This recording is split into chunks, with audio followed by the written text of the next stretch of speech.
Hi everyone, welcome to my channel, Jewel Street.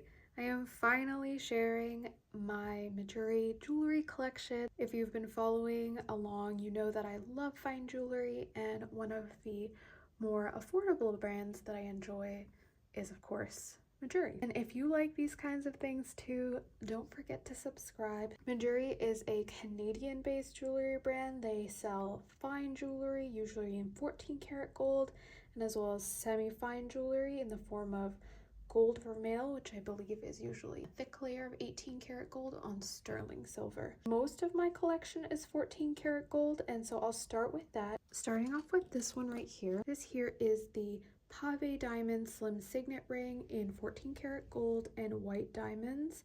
This retails for $398. The diamonds are round single cut diamonds in the sizes vary from 0.7 to 0.9 millimeters, and the total carat weight is around 0.165 carats.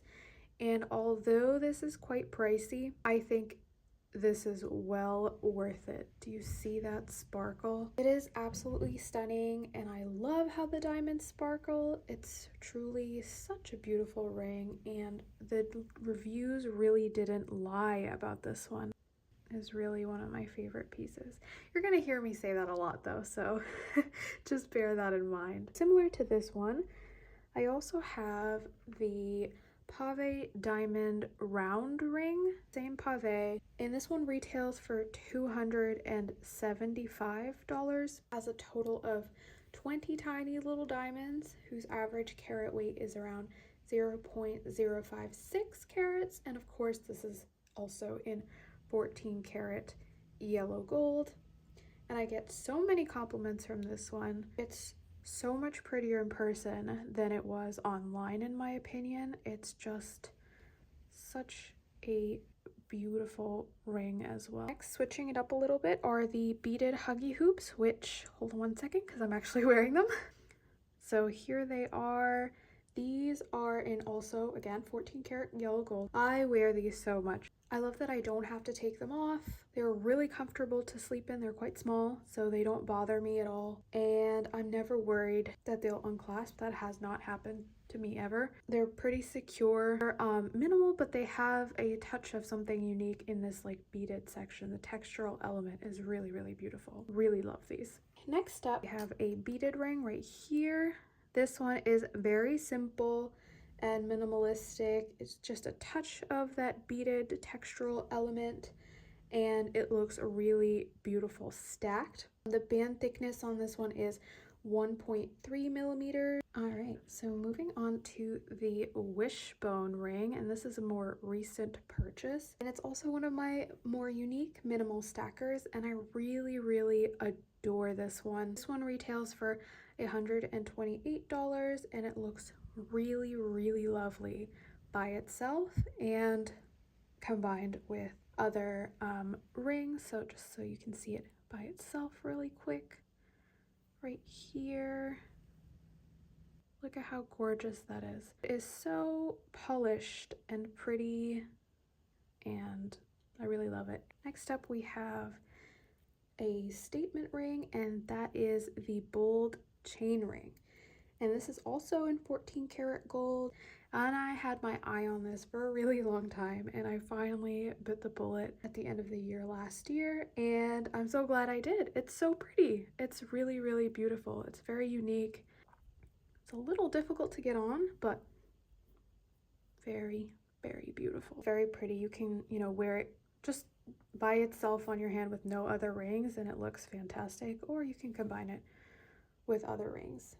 Really like this one. Another statement ring that I love is the snake ring, but unfortunately I don't think that they sell this one anymore, which is really too bad, because this one has a bit, I don't know if you can tell on camera, but it has a bit of a matte finish to it, and it combined with the, you know, amazing texture on here. This is really one of my more unique rings. Very beautiful. So next up we have the diamond band ring. This one is so pretty. This one is a special one to me. It's a very understated classic piece that is just so timeless and beautiful. I know that some people get this as a wedding band, I believe, and I see why. It's really, really, really beautiful, and I believe you can engrave the inside. So this is not a wedding band for me. But it is a staple in my collection. I wear this very often, and it is pricey, but it is, you know, a nice piece of gold. So here, this is what it looks like on, and it's very beautiful as well. Another statement ring that I really love, and I almost forgot, is this one right here. This one is the thin dome ring. It is, again, such a stunning ring.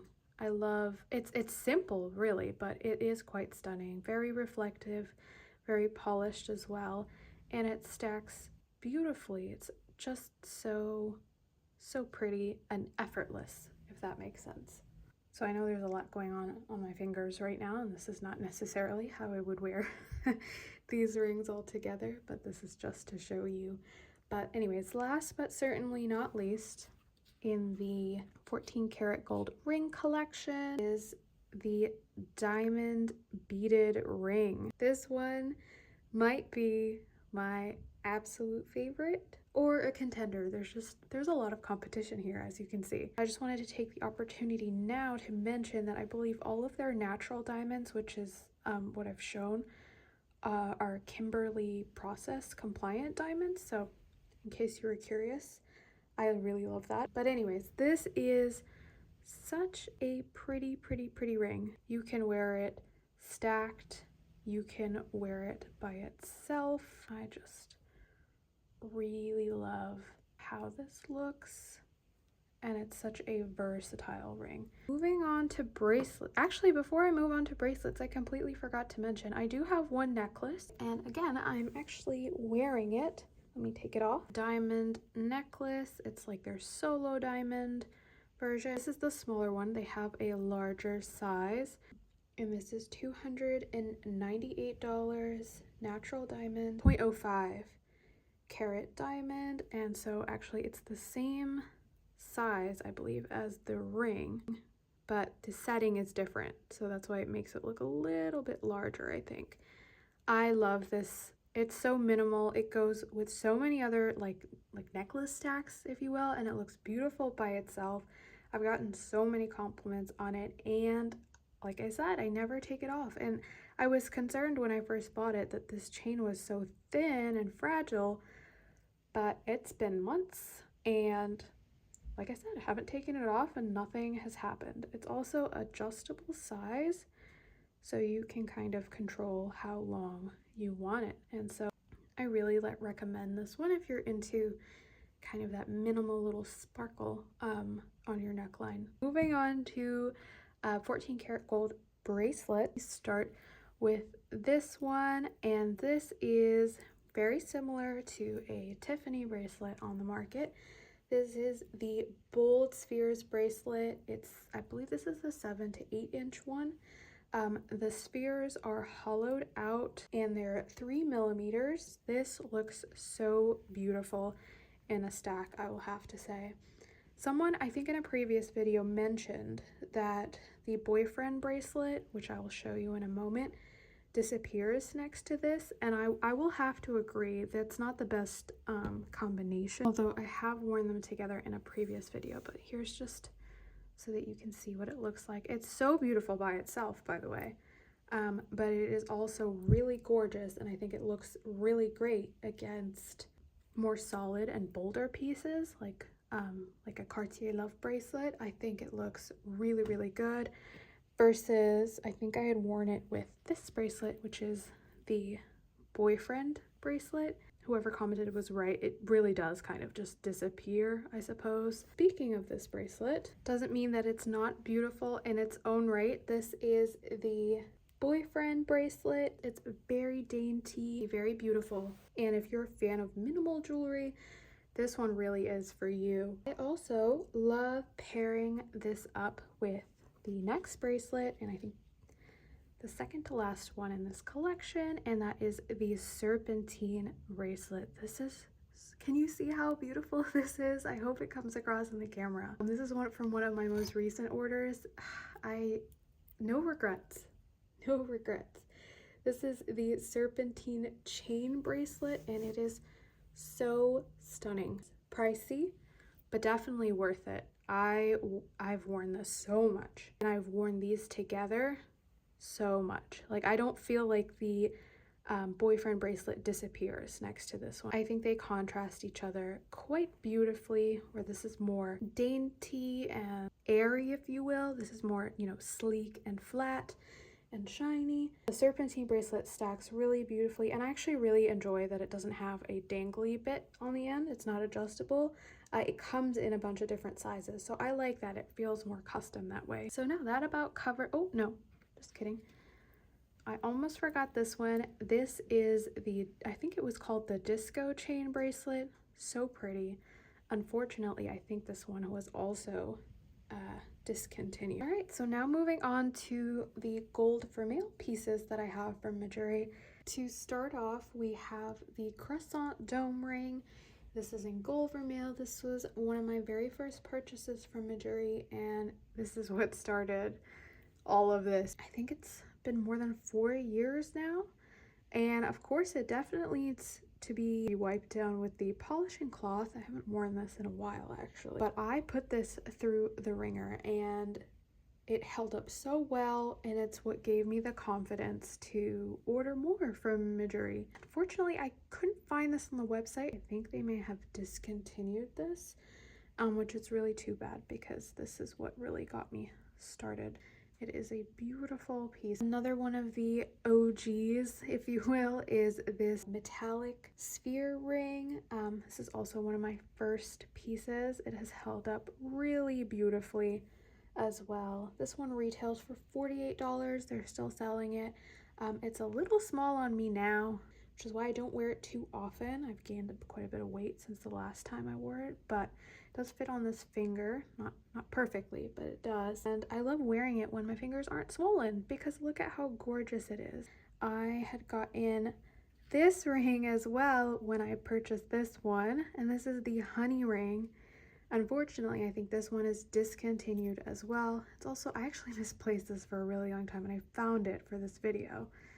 But it's also a beautiful piece. It's gold Vermeil. I feel like you couldn't even tell that it was.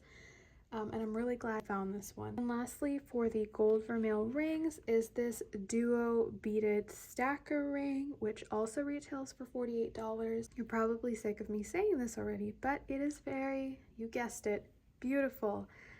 I love wearing it by itself or stacked as well. It's a little bit more yellow compared to the 14 karat gold, but it is still gorgeous. So as for gold Vermeil earrings, I have 2 pairs, and the first one is my most recently purchased pair, and these are the daily Huggie hoops. These are really lovely. They're classic, but they are bold enough that they stand out, if that makes sense. So I really enjoy wearing these, although I cannot lie, I really do think I prefer these ones right here, and these are the Dôme Huggies. These are also, again, all of this is gold Vermeil. I really love the unique shape to them. There's just a unique type of Huggie hoop, if you will.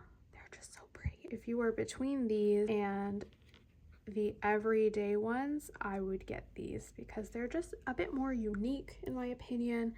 The shape just looks so great on the ears. And finally, the very last item in my Mejuri collection is actually not a jewelry item, but it is the travel case in beige grain leather. This lining inside is anti-tarnish, and I have been using this for travel ever since I got it. I don't even remember how long ago that was, but this has held up so well. This keeps my pieces really nice and organized. Couldn't be happier with it. It's the perfect shape and size for travel. I know a lot of other brands and other places make dupes of this, but it just looks so chic and has held up. The leather has held up really, really well. I do not baby this, as you can see from the makeup stains within. Don't know how that got there. And this would make a great gift, actually. You can also get this monogrammed, I believe. I think I've mentioned this before, I think when I first showed this on the channel, but whatever you do, do not overfill this case. It can get really disorganized and messy, and it kind of defeats the entire point of it. And it just doesn't become functional when it's overfilled. I'll actually put pendants in this pouch, so that's a little tip if you want to maximize the space in here without overcrowding it. That concludes my Mejuri jewelry collection. Which piece was your favorite? Let me know in the comments down below. Hope you enjoyed this video. If you did, please consider liking and subscribing. As always, I will see you in the next one. Bye!